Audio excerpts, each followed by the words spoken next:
demos início ontem aos Atos dos Apóstolos, livro admirável escrito pelo evangelista São Lucas, o mesmo autor do terceiro evangelho sinótico. Já expliquei que São Lucas era o secretário de São Paulo apóstolo. E para ser secretário de São Paulo, era preciso ter muito merecimento. E o velhinho era muito exigente. Era às vezes irritante, mas não queria saber de ninguém, queria saber de Jesus.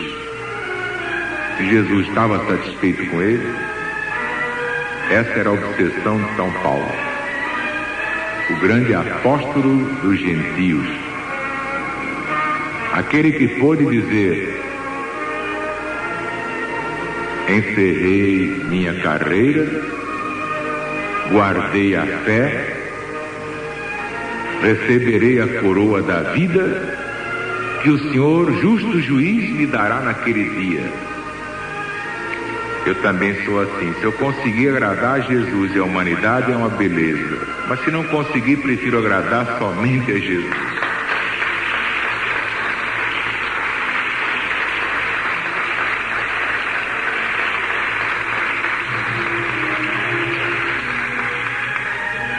Ora, enquanto o mestre estava com os apóstolos e os discípulos, era ótimo trabalhar, né?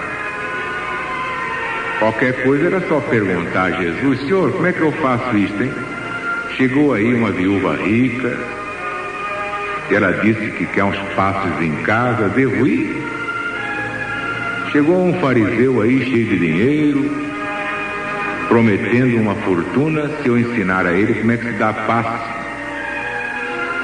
Chegou aí, chegou lá, chegou acolá, e Jesus dava a explicação, a orientação, e tudo acabava bem.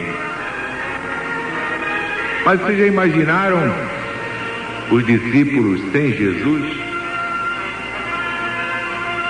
Que aconteceu o seguinte: enquanto Jesus vivia, para empregar a linguagem do mundo, eles acompanhavam Jesus, mas meio assim temerosos. E quando Jesus dizia: eles vão me matar, eles vão me crucificar, mas eu vou derrotar a morte, eu ressuscitarei ao terceiro dia. Aí é que eles diziam assim: será que ele está falando verdade? Bonito. E se ele é crucificado e não ressuscita? Nós entramos pelo cano. De modo que os discípulos acreditavam, mas não muito, porque nunca viram ninguém ressuscitar. Ah bem, eles acreditavam em Jesus. Jesus era formidável, tinha feito coisas julgadas milagres, está ótimo, perfeito. Mas ressuscitar é muito mais do que livrar uma pessoa dos seus demônios, restituir a vista aos cegos, a audição aos que não tinham mais audição, estavam surdos, a voz aos que estavam mudos, os movimentos aos que estavam paralíticos. Tá bem, Jesus fez tudo isso, nós vimos com nossos próprios olhos, mas ressuscitar, você sabe o que é ressuscitar lá no fundo da cova? Você não acha que Jesus está um pouquinho exagerado? Prometer que vai ressuscitar? Quem é que já ressuscitou? Quem partiu não volta mais. O próprio povo diz: quem parte não volta. E como é que Jesus vem dizer que vai ressuscitar? E se não ressuscitar? E não podemos condenar nenhum dos apóstolos por ter pensado assim, porque nós mesmos faríamos pior. Jesus dizia: eles destruirão este templo.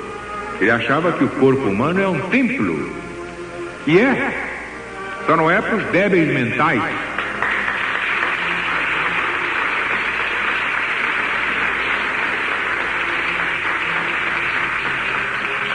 Eles destruirão este santuário, mas eu o reedificarei em 3 dias. E aí estava o grande escândalo. E se ele não fizer o que prometeu? Tinha uns milagrezinhos assim: curar um obsidiado, restituir a vista a um cego, curar uma catarata, reconciliar um casal que se odeia. Tá bem, isso um homem bem evoluído consegue. Mas ressuscitar de entre os mortos, essa é muito forte. E se não ressuscitar? Por isso é que o pessoal, na hora que Jesus foi preso, começou a tremer feito vara verde. Todo mundo apavorado, que cada um pensava: se prenderam Jesus para crucificar, e nós? Vai ser pior ainda. Então viviam trancados a 7 chaves, de medo dos judeus, apavorados, pensando que iam ter o mesmo destino. Uma coisa assim que lembra a Inconfidência Mineira, que depois que Tiradentes foi preso, pronto, ninguém queria mais participar da Inconfidência. Todos passavam a se incriminar: você que foi o culpado, você que veio com essa história de Inconfidência, eu não queria entrar nisso. E agora, bonito, o que vai ser de nós, da nossa família? E Tiradentes teve esse rasgo divino de assumir sozinho toda a responsabilidade. Morreu por ele.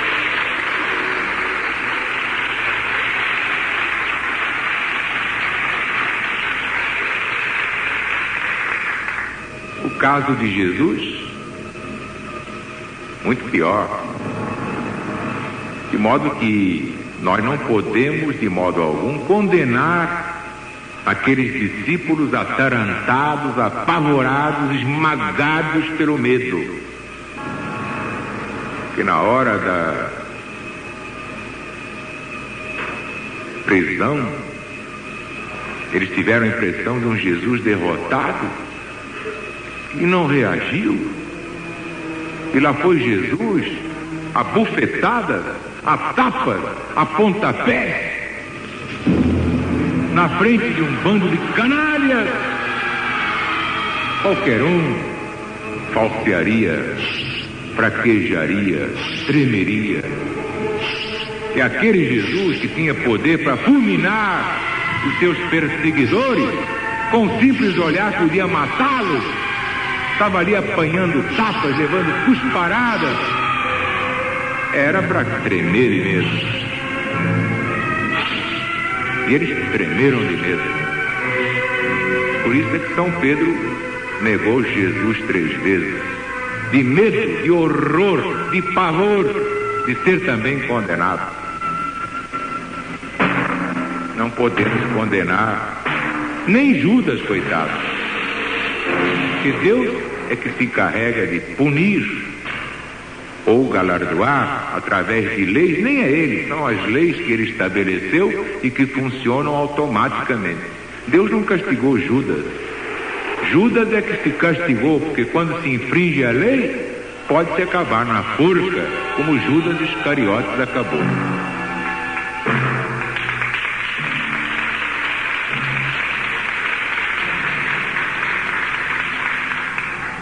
De modo que nós estamos exatamente olhando a responsabilidade dos apóstolos. Eu nunca me detive tanto quanto agora nesse tema. Enquanto Jesus estava ali, a coragem aumentava.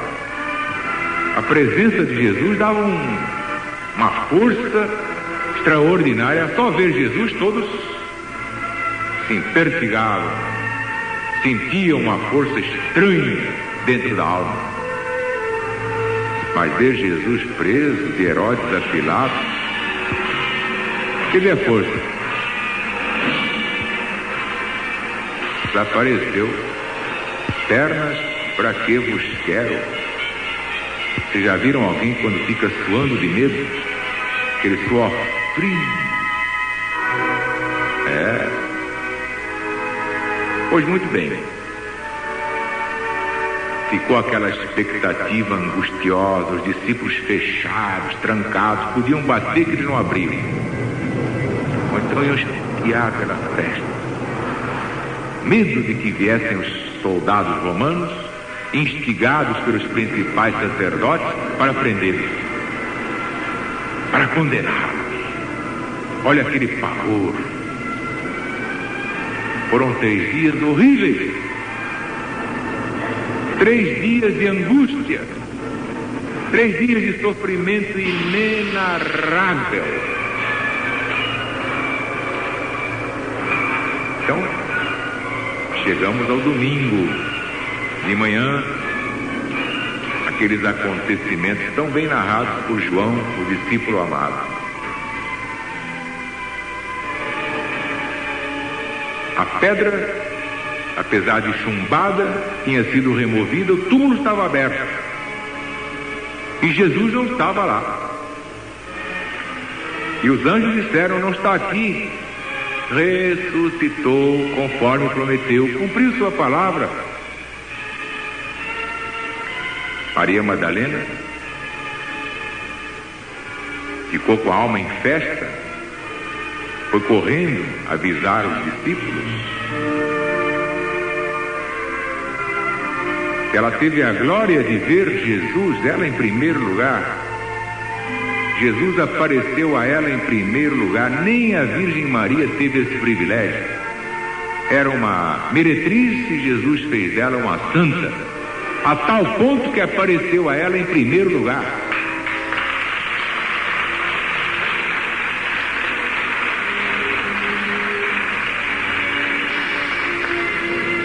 Então ela foi lá.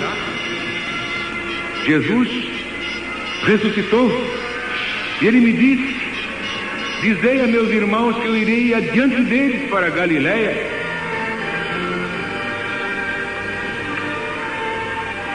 Mas aí, apesar de haver um frêmito de alegria, houve uma ponta de ciúme, de inveja. Está bem, tomara que tenha sido verdade que Jesus tenha ressuscitado. Mas por que não apareceu primeiro a mim? Foi aparecer a Maria Madalena, uma pecadora. É verdade, Jesus era irreverente. Apareceu primeiro a Maria Madalena, porque ela corporificava a humanidade corrupta que ele veio salvar. Essa é a explicação. Que a humanidade era assim como Maria Madalena, que precisava de ser libertada da lama, e só Jesus tinha esse poder e libertou. Hoje poucos espíritos haverá tão elevados quanto o espírito de Maria de Magdala.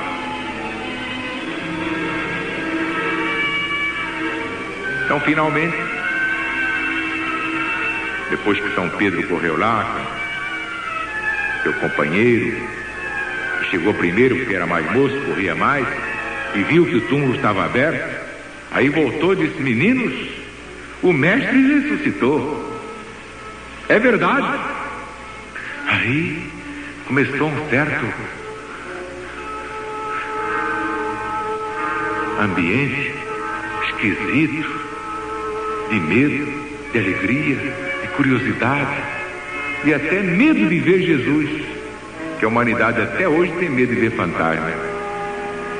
Eu não tenho.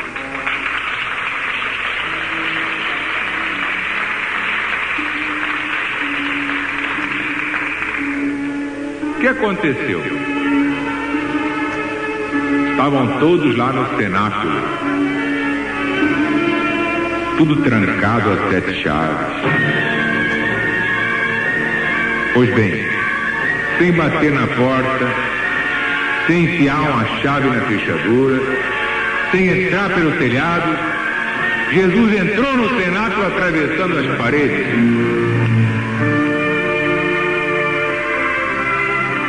e disse: paz seja convosco. Imaginaram o que eles sentiram naquela hora? As pernas tremiam, o pessoal suava, mas era o mestre que estava lá. Era Jesus e estava com eles. Acontecera o impossível. Um homem derrotar a morte e derrotou. Era Jesus.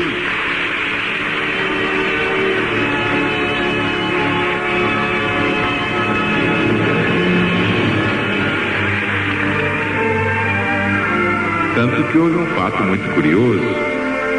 Daí o ditado: eu sou como São Tomé, vê para crer. Tomé, um dos 11, porque Judas já tinha sido justiçado pela sua própria ignomínia. Ele se enforcou numa figueira. E ainda há hoje muitos Judas se enforcando. O que eu vou fazer, né? O que é que vocês vão fazer? Cada um colhe o que semeia. Eram só 11 e um não estava, que era Tomé, também chamado Dídimo.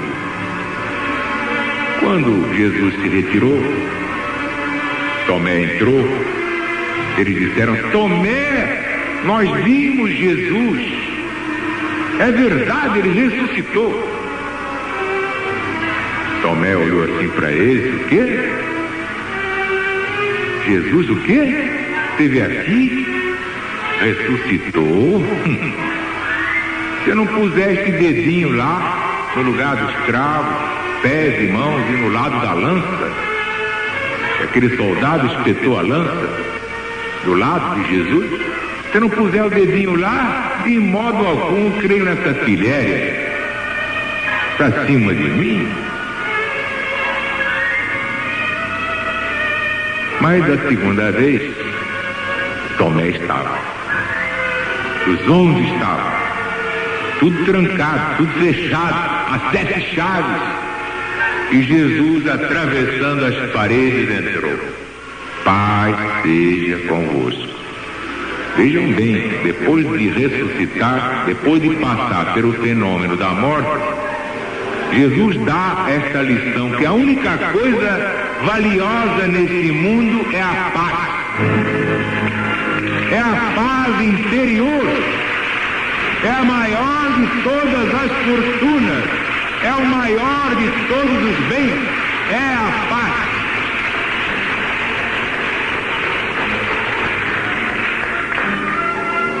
Aqueles fãs, os que já tinham visto, jamais encorajados, mas Tomé com os olhos desse tamanho. E Jesus, imediatamente olhando Tomé, disse: vem cá, Tomé. Tomé veio tremendo, feito vara verde. Jesus olhou Tomé e disse: põe teu dedo aqui, Tomé. E Tomé botou o dedo lá, no sinal dos cravos, no sinal da lança.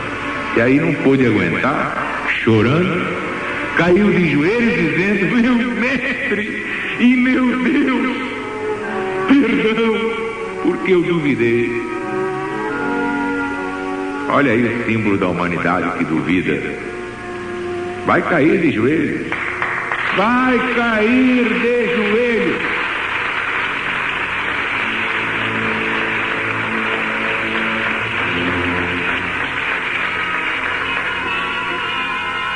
Ora, depois que Jesus se retirou, aí é que eles começaram a cair em si, nessa segunda vez da visita de Jesus. O medo se transformou em fé. Tudo aquilo que era covardia se transformou em força. E aí começou a marcha da reabilitação. Que eles viram com seus próprios olhos que Jesus tinha vencido a morte, que a morte, o último inimigo a ser derrotado, fora derrotado pelo Cristo de Deus.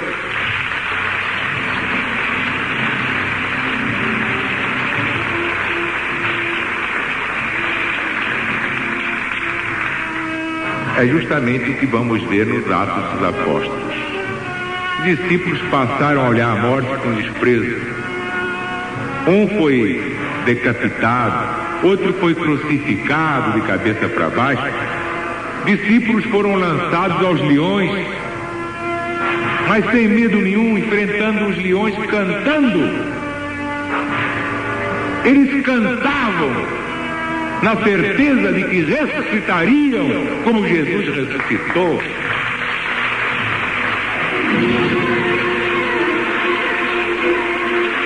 E este é o ponto máximo da força do homem e da mulher, da sagrada pessoa humana.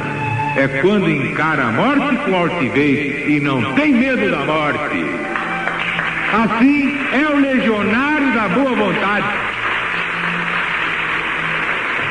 Então viva a LBV, viva o PBV, viva o Brasil e viva Jesus!